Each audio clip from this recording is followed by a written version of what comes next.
بیا اینجا که یه غذای بهشتی رو با هم درست کنیم. قنبر پلو شیرازی. نگم برات از عطر و طعمش. بهت قول میدم عاشقش میشی. تو کامنت ها حتما بهم بگو تا حالا درستش کردی.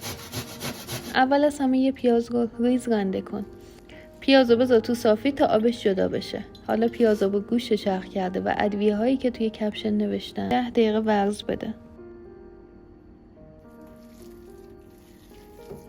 بعد بذارش یه ساعتی توی یخچال استراحت کنه. بریم سراغ زعفرون. یه تیکه قند بنداز تو هاون تا زعفرون خوب سابیده بشه. بعد بذارش کنار.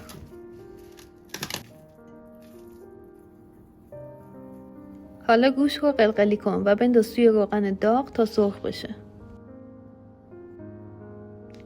اگه تا اینجا از این دستور خوشت اومد خوشحال میشم کانال منو سابسکرایب کنی و اگه دوست داشتی لایکم یادت نره.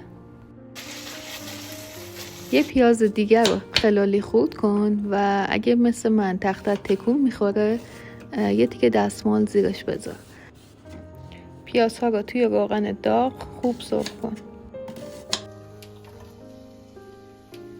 به پیاز زردچوبه اضافه کن و خوب سرخ کن. برنج رو بشو و با کمی نمک و روغن به روش کته بپز.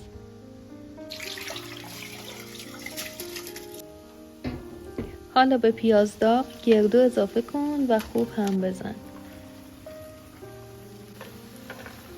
بعد از چند دقیقه کشمش، رب انار، زعفرون، دارچین و یک کوچولو نمک هم بریز و همه رو با هم سرخ کن.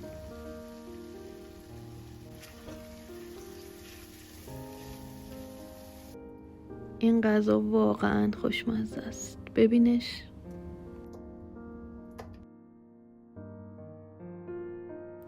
حالا یه برنج زعفرونی درست کن و با سلیقه خودت غذا رو تزیین کن. اگه این غذا رو درست کردی و خوشت اومد حتما بیا و برام کامنت بذار.